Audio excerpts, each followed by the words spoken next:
Hello again, I'm Robert Fitton, this time with a track versus track video. I've never done one of these before. A lot of people doing these on the in the vinyl community. Well, a few people anyway. I'm really familiar with Paul from As It Should Be channel, doing these a lot. His are great. Richard from Calvin Wazoo has started doing them. I've seen a few other people do them as well, and I thought I'd get in on this and see how much fun it is to take two albums and just go track by track and pit one against the other and see who comes out the big winner.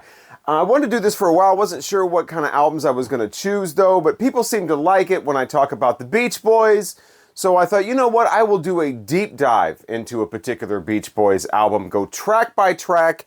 And so I chose this album. This is actually having its anniversary because it was released in August of 1977. The Beach Boys' Love You. 14 songs on this album. So a lot to get into here, but what was I going to put the Beach Boys up against? I didn't want to do, an album like from the Beatles or from, Foghat or something like that was just going to blow them away. So I had to make it at least somewhat of a fair fight here. I mean, it's the Beach Boys. So the Beach Boys' Love You. I thought, you know what? Let's take this album and put it up against a blank 8-track from Memorex and see who comes out the winner. Both of these, from circa 1977, it looks like. So the Beach Boys' Love You taking on a, still in the shrink wrap, sort of. Beach Boys' Love You taking on Memorex blank 8-track from the 70s. So let's go ahead and get going here. Track number one. Let us go on this way. Now this is gets you right in the mood for what the rest of the album is going to sound like. You've got this really simplistic music going on here with this mini moog or mini moog. I've heard it pronounced different ways.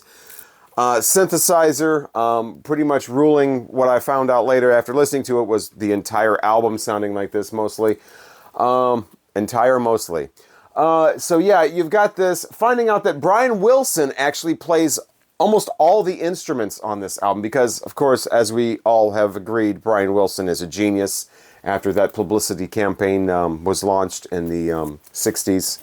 He's a genius, you have to say that. And so you got the synthesizer going on. Now, a lot of reviews have said that this is and a lot of people have pronounced this as the very first new wave album. This is what started new wave with that sound. This is what created synth pop, And so, yeah, I mean, looking at the history of music, pretty much this did. I mean, Talking Heads, I think they came out in, 79? I think Blondie came out in like around 80 or 81 with their first album. So, yeah, this definitely invented new wave, sure, and synth pop too. And I believe it was the Beach Boys who said we should take the bread and slice it.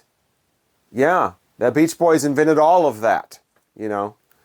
I know when the Talking Heads' first album came out, it's okay, and Blondie's too. I remember the Memorex commercials where it was like, is it live or is it Memorex? And they would have a live performer or live band playing, and then they would play the old Memorex 8-track and couldn't tell. So both of these have bullshit things being said about them. So I don't know, the bullshit's a little more on this one though. A little more of a bullshit detector, just in the red on this one. When this one was more just like an advertising campaign, and you can kind of see, advertising, that you can expect some bullshit. So I'm going to give it up, the first track, to the Memorex 8-track blank tape. Yeah, I think that's the winner there, going up against Let Us Go On This Way with the synths and it invented synth pop and all that kind of stuff. Moving on to track 2, you got Roller Skating Child. Now, I've read that Brian was inspired by his daughters to do this. I'm not sure how much time he was spending with his daughters in this time or what he was doing with that time, but this is a song about this roller skating girl with a ribbon in her hair, and she's very young, and he's going to make sweet love when the sun goes down with her and, do even more when her mama's not around. So he's going to do all kinds of things with this little cute roller skating girl with ribbon in her hair. Very cringe. Very weird. I mean, I get it. A lot of songs, you know, talk about sweet little 16 and hey, she's only 17 and Christine's 16. This girl seems like she's even younger than that. It's a little, I don't like that roller skating child song, and he's going to make love with the little girl. Because we're talking about a grown-ass man here. The Memorex doesn't have any cringe. There's nothing cringe about this. Even the artwork, I don't like this patchwork Tony Orlando and Dawn Toon weaving rip-off cover. This is kind of cool. It's very chic for the 70s, very minimalist, you know. This is the black, you know, it's almost like a precursor to the Black Album from Metallica or Spinal Tap. So yeah, we're going to go track 2. I think we're going to go with the Memorex 8-track again. Yeah, Roller Skating Child. Here's the inner sleeve. You can see these guys are superstars at this point. You know, they got their name in lights. You know, here's Brian here with his, I'm assuming his wife. Maybe that's the mistress. I'm not sure. He had both at this time. But, you know, he's a full-grown man with a beard and all that, singing about how he's going to make love with the roller skating child. Song number 3 is called Mona. Now, this is not a remake of the Blues Mona song. This actually features Dennis Wilson on vocals, which he sounds great. I always liked Dennis Wilson. He seemed like the normal one. It sounds like a Phil Spector tribute. You know, it has that, you know, Phil Spector Wall of Sound 60s vibe going on. They were the first to do that. Nobody else ever had a Phil Spector sound. Not even Phil Spector. They actually invented the Phil Spector sound with this album. You know, let's go to a movie and it'll be really groovy. You know, again, we're with a very simplistic lyrics, very almost you know, childlike lyrics, and we'll delve into that a little more. This is kind of a basic song. Again, you know, not a lot going on here with the, you know, the intense music playing or, you know, very, you know, very advanced kind of techniques on the synths or the drums. You know, again, sounding just like we're playing one drum here. The sound of this, it is an 8-track. I know a lot of the later cassettes, especially the more expensive ones from like Maxell and TDK and Scotch and all that, they would be dead quiet. But the 8 tracks, you can listen to these and crank them up, and you just kind of hear this. And if you listen long enough, it kind of starts to sound like a metal music machine experience from like Lou Reed, where you start hearing things. And you're not sure if it's actually on the tape, or if it's like your mind is playing tricks with you. You start like, it gets a lot more interesting than you think a blank 8-track would, especially cranked all the way up. You start hearing all this little different things going on in the so it does get a little more interesting than yet another Phil Spector tribute. So I'm going to give track 3 to the Memorex 90-minute blank 8-track. So we move on to number 4, which is Johnny Carson. That's the name of the song, kind of like Tim McGraw from Taylor Swift. You know, it's got a guy's name as the title of the song. There's a few songs like that. Beach Boys did it first. Genius. Johnny Carson is the name of track 4 on here. And it's a tribute to Johnny Carson, but it sounds like somebody had like a 4th grade project to write a song about Johnny Carson. It's not exactly poetry or, you know, really insightful, or they really, you know, got deep into the Johnny Carson, you know, phenomena that he created with when he took over the Tonight Show, or, you know, really gets into his personality or his lifestyle or what it means to be Johnny Carson in 1977. Like I said, it sounds like it's written by a 4th grader. He sits behind his microphone and speaks in a manly tone, and he's a man that we admire. He's a real live wire. You know, they just keep repeating that at the end. Again, not very, you know, not exactly in-depth songwriting on this. On the Memorex 8-track, though, this has, you know, it's a blank 8-track. So you could actually put the real Johnny Carson on here at the time. If you had the, you know, the 8-track recorder, you just hook 2 microphones up to it and put them in front of the TV. Remember when people used to do that? I used to do that as a little kid, not with 8-tracks, but with cassettes. So if you're recording something off the TV, you know, you didn't have a VCR, so you'd take the recorder and you'd put it up to, like the Midnight Special or Don Kirshner's rock concert came on and it was somebody you really wanted on a tape. You'd take the recorder and put the microphone up to the TV and record it that way. You could do that with the Tonight Show on here and actually have the real Johnny Carson. And instead of like fourth grade lyrics about Johnny Carson, you could actually have an 8-track with Johnny Carson on it. I know they did actually release a Johnny Carson Tonight Show double album where it was like, I don't know, some of his monologues and guest interviews or whatever. But that is no actual Johnny Carson on here, just a silly song about him. And so that brings us up to track 5, and that's called Good Time. And that is all about Betty. Betty's, 2 girls actually, Betty, and then you have another one that wears falsies. But we'll talk about Betty. Betty's ready, and she's, you know, she knows exactly what to do for a good time. She cooks my meals for me, and you can hear the pitter-patter of her. Now, when I think of pitter-patter, or maybe when you think of pitter-patter, what do you think of? When somebody says the pitter-patter of feet, don't you think of a very, very small child? I don't ever hear anybody refer to a grown adult walking as a pitter-patter. I'm not sure how old Betty is. She's old enough to cook, obviously. But the pitter-patter, he's thinking how great that is and what it's going to lead to. So again, we're probably making love with this Betty, but she just seems very, very young again here. You know, their biographer, I think his name is John Stebbins, wrote a review of this and said it had unsettling pedophilic overtones. Gee, you don't say. But yeah, Patti Smith actually wrote a review of it in this particular issue of Hit Parader. Again, we're now with the Beach Boys and we got the Beatles involved. But yeah, Patti Smith wrote a review of Love You. She wrote it as this long rambling poem, and I think she likes the album. Oh, Patti, not you too. I expected more out of Patti Smith. But it's nice to see that some people, even the Beach Boys' own biographer, has noticed that this is has some quite unsettling, pedophilic, to quote his own words, lyrics, and not just one, but several songs on here. This is one of the ones that is a little more vague and ambiguous, though, the Good Time song. So let's compare that. The thing about cooking, too, you know, and that's really the only thing he mentions, that she's good for cooking and screwing, basically.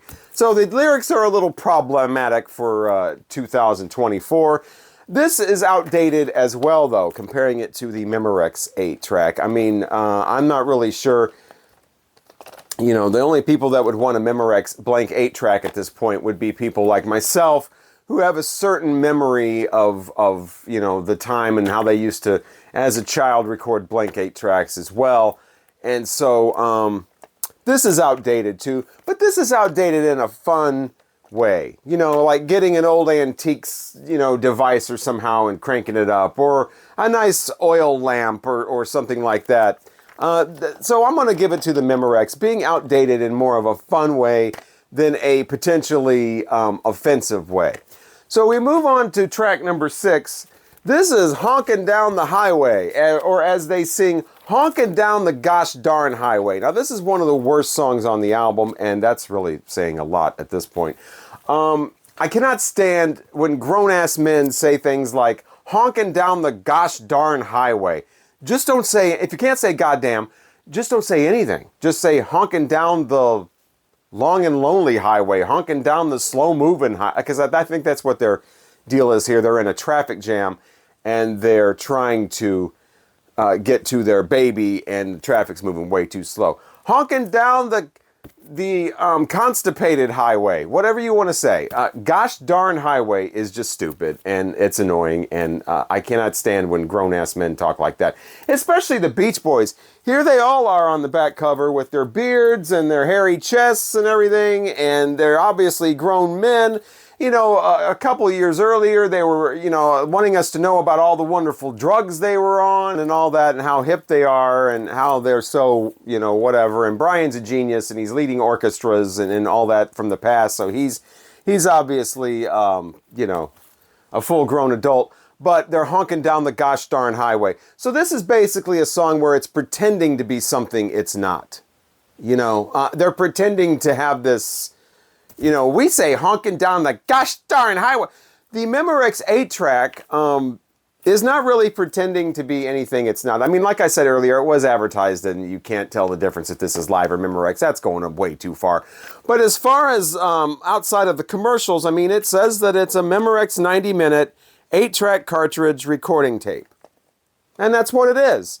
So I'm going to give it to the Memorex 8-track, blank 8-track here for at least not saying rocking down the, or honking down the gosh darn highway. They're not pretending to, this is not pretending to be some sort of innocent thing that it really isn't. It is what it says it is. Track 6 goes to the Memorex blank tape. We move on to track 7. I believe this is the shortest album, or the shortest song on the album, and it's Ding Dang. So we go from gosh darn to ding dang. Anyway, this is a minute long. And again, I don't know. I guess Brian Wilson, at this point especially, is getting called things like a man-child, and he's really in touch with his childhood. He's got mental issues, people, and we're basically exploiting him, but that's a topic for another time. He's a man-child, and we just love him for that. It's interesting because when I hear the word man-child, it's usually meant as an insult. Like, you call somebody a man-child, and that's not a very good thing. Like, you know, oh my God, that dude, God, he's just a big overgrown man-child. That's the way I usually hear man-child. But Brian Wilson, like he gets away with everything, gets away with being a man-child, and that's just part of his genius. So 99.99% of the time, a man-child is a negative thing, but Brian Wilson, of course, is that other 0.01% that is actually, it's a good thing that he's a man-child. Going up against the Memorex 8-track, at least you don't have to deal with a man-child on here. There's no man-child involved with this Memorex 8-track, so track 7, yeah, I'm going to give it to the Memorex 8-track on track 7. Let's move on to track 8. It's called Solar System. Now, this is one of the better songs on here, but it's still a lot of lost potential. Because again, Brian Wilson's a big man-child, and that's a good thing. Don't forget that we're saying that's a good thing that he's a big overgrown man-child.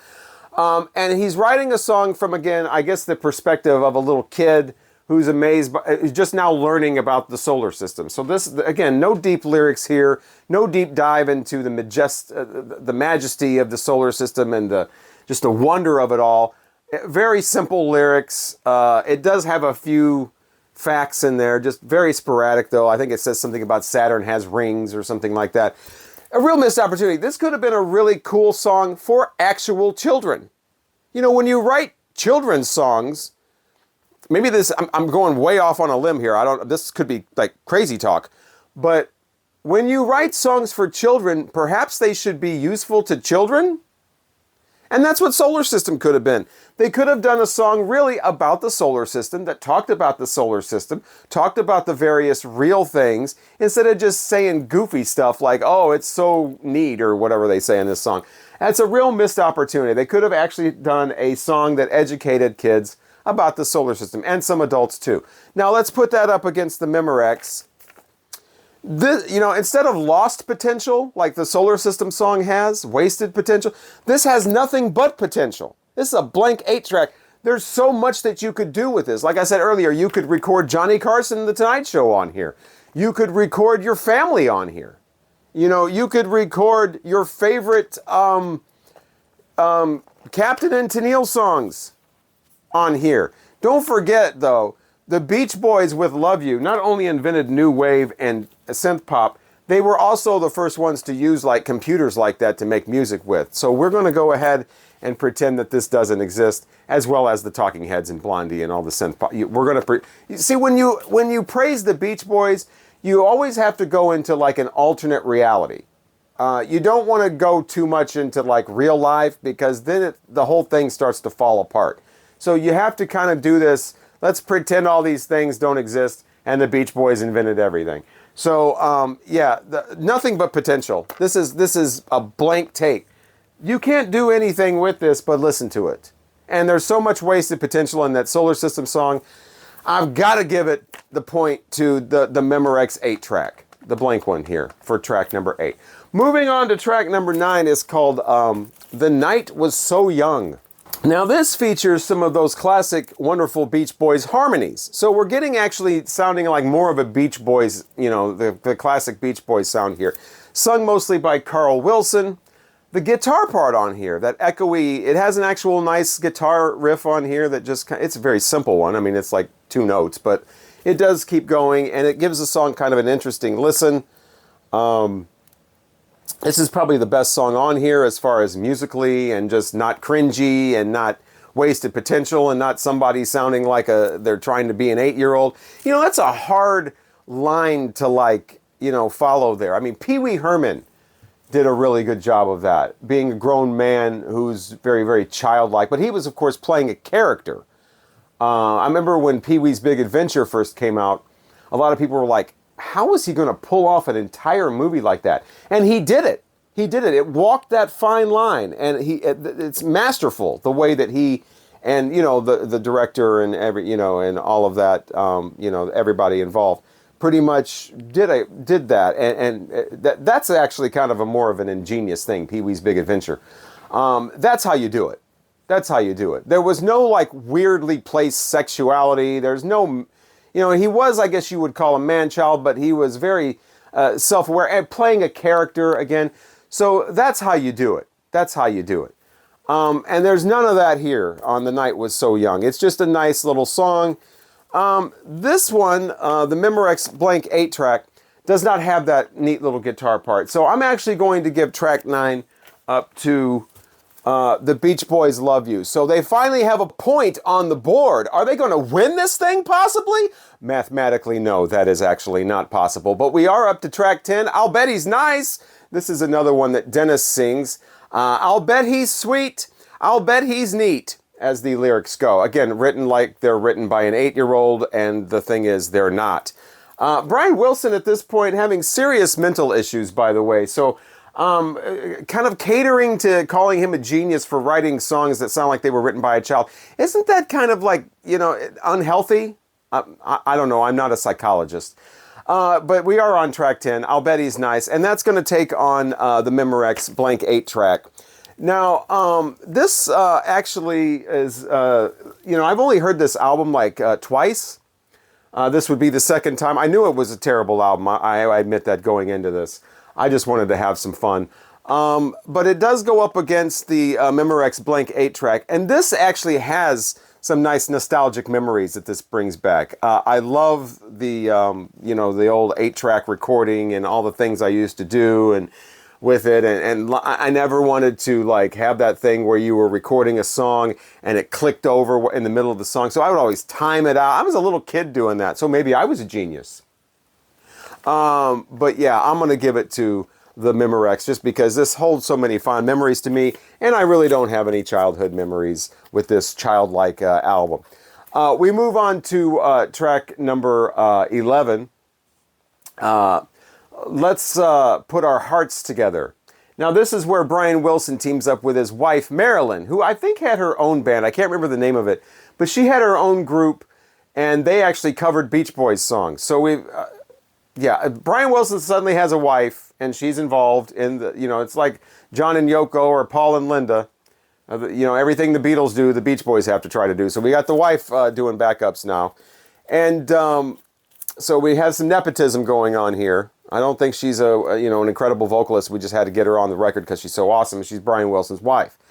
So yeah, this has no nepotism. And nepotism can be annoying. Have you ever worked in a situation where there's nepotism and, or been there's been an awards thing and, okay, well, the boss's son's going to get it. Okay, wow, surprise, the boss's son won the award, There's no nepotism here. This is a blank Memorex 8-track. So I'm going to, at least this doesn't involve any nepotism. Number 11, the blank 8-track from Memorex gets it. We move on to track 12. I Want to Pick You Up. Wow. You're Still a Baby to me. I don't know how old this person is. I don't know if this is a girlfriend or maybe a child that's getting older. But it's still a baby to me, and I get that. I get parents that, even though their kid might be 18 years old, you're still a baby to me. I still see you as my little baby that I have to protect and I have to watch out for, and I have to... That's not what's going on here. You're still a baby to me, so I still want to feed you and pat your butt. I want to pat your butt. I want to pat your butt. It says it over and over again. Like, that's the main thing this guy wants to do. So it's not the sweet sentimental of, oh, you'll always be my baby. I'll always be there for you. I'll always be your dad. You know, you can always come to me when there's problems. I don't care if you're 35, 40 years old. I'm still always going to see you as my child, and I'm your dad, you know. That's usually what people mean when they say things like that. They usually don't mean, you know, I really want to pat your butt. And even when you're 20 years old and 30 and 15. There's creepy songs on here, as I've mentioned. This one is creepy as fuck. That's why this is track 13, I think. I think they waited to see how much we were going to take, and then they pull out this song on us. It's actually track 12. Did I say 13? Track 12. Still towards the end of the album. They're going to pull this one out and be like, let's see if we can slide this one by. Because we've done some other stuff in some of these other songs. Let's just cut through the bullshit. And it's the Beach Boys, so there's a lot of bullshit. You know, we're going to talk about how I want to pat your butt like 7 times. That's the main thing he wants to do. It gets repeated. Wow, this is a creepy song. I can't even believe that a label would release that, but it is the Beach Boys' own imprint label. So, yeah. So, this Memorex, though, when this plays, I don't feel like I need to pick up the phone and call the police. So, I'm not sitting there listening to this going, you know, with my face just making 8 different contours. So I'm going to go ahead and give it to the Memorex 8 track, the blank one, the 90-minute blank one, for track 12. Because, wow, that is a completely uncalled for song. And before somebody says, I don't get it, because that's what people do. You don't like an album, then you don't get it. No, I totally get it. The guy wants to... I get it. I get it. You're a parent. Like I said, you're a parent. Your kid's always going to be your baby. You're not talking about patting people's spanking. I'm going to be... Woo! Ooh! Oh, a finger got loose. No. That's not what parents usually mean when they say that. Track 13, Airplane. At least they didn't do the pretentious thing and spell it aeroplane. I mean, I cannot stand it when American groups spell things in an English way. It's like, that's for English people to do. Color has no U, and airplane is airplane, not aeroplane. You only do that if you're in the UK. You don't do that when you're in America. Anyway, so that's nice. A point for the Beach Boys. I don't know if the song's going to win, but they get that little notch for airplane that they spelled it the American way, and they're an American band. I think they're the American band, aren't they? Aren't they America's favorite band or something like that they bill themselves as? Anyway, I do know that you're not allowed to call them an oldies act.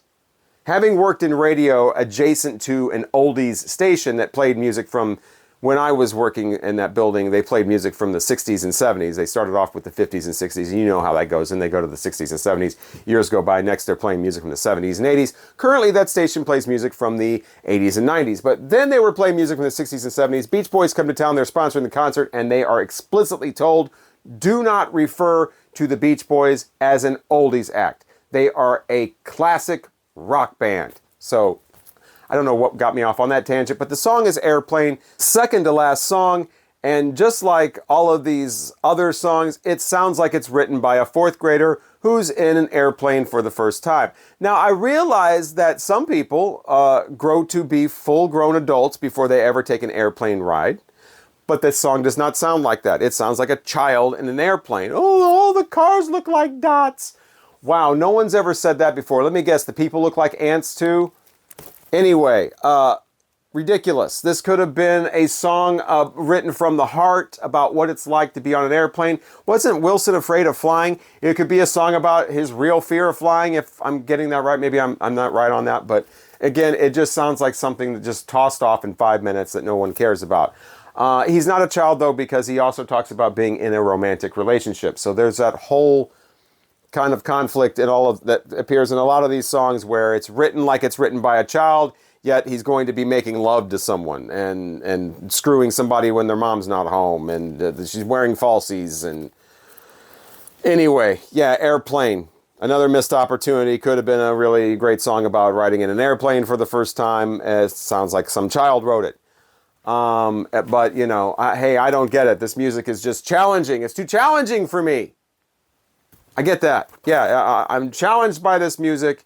This music is not challenging. This could be challenging. I talked about how when I was a kid and it was, you know, recording on blank 8 tracks, I'd always have to time them out, the songs. And this was way before the CD era. So you're talking recording songs off of records. So you actually had to time the song because you couldn't always trust the time that was written on the label. So timed it out and then recorded it. And so that way each track, because there's 4 of them in stereo, hence the 8 track. But, you know, the click thing would come around. And you couldn't rewind these and do it over again. If you messed up, you had to start all over with that particular track that you were on.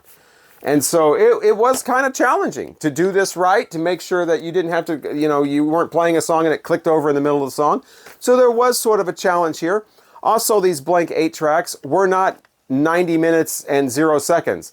Sometimes they were 91.5 minutes. Sometimes they were 90 minutes and 14 seconds. So you actually had to listen to one of the tracks all the way through. It would take 22.5 minutes to listen to one track all the way through, time it out, make sure that you got the exact length of each track so you could time out the songs. And so it was a challenge to make a quality 8-track recording on them. So actually, I'm going to give it to the blank 8-track because this actually is challenging as opposed to this, which is not challenging. That's just what people say when you don't like something and they like it. Well, you don't get it. It's too challenging for you. Track number 14. We are up to the final track on here, and that's called Love is a Woman. So it's a woman, not a girl. So at least we're above legal age here, finally. Gee whiz. 4, 5, 6, she knows my tricks. 7, 8, 9, she makes me feel so fine. So even though Love is a Woman, we're still writing it like we're a child. And that's going to wrap up the album, which 14 songs and 35 minutes, or actually a little less than 35 minutes, I think. So yeah, it looks like when you get this, you're getting all of these songs. If you're a Beach Boys fans, wow, 14 tracks on here. And then you find out that the longest one isn't even 3 minutes long. I think it says 3:05, but it has like a tag thing on the end of it, similar to Cry Baby Cry by the Beatles. But the Beach Boys invented that. The Beach Boys invented putting a little tag song at the end of a song and not crediting the song. They did that first in '77. But yeah, so all the songs are under 2 minutes. Like I said, the Ding Dang song is a minute long. So yeah, the whole thing is 14 songs, but about 35 minutes. This is more than twice that. This is a 90-minute blank tape. So you get a lot more for your money with this. So I'm going to give track 14 up to the Memorex 90-minute blank 8-track. So that tallied it up. It looks like it's 13-1. And the winner, ding ding, is the Memorex 90-minute blank 8-track tape. So congratulations. Maybe next time I do a Beach Boys song, I'll put it up next to like a Maxell blank 8-track or maybe some blank cassettes from Kmart and see who comes out the winner there. Could be a completely different outcome. But for right now, in this video, the winner goes to the champion, the Memorex 90-minute blank 8-track tape. So much better than the Beach Boys Love You album. 13-1. Almost a complete blowout. Get that Captain and Tennille album out of here. We can't say the Beach Boys invented, if they were going to have Captain and Tennille from 75. This is actually from 1961, actually. That's why all this stuff they invented, because this is actually a 1961 album. So there. They invented all that. New wave, synth pop, the computers, the Moog, they did. Stop talking about the Monkees. They did the Moog first. Damn. Okay. Thank you so much for watching my very first, maybe my only track versus track video. Should I do another one? I don't know. Let me know in the comments. Maybe I'll do one where I put 2 actual records up against each other and see how that turns out. For right now, though, thank you so much for watching. I'm Robert Fithen, and hopefully I will talk to you again soon.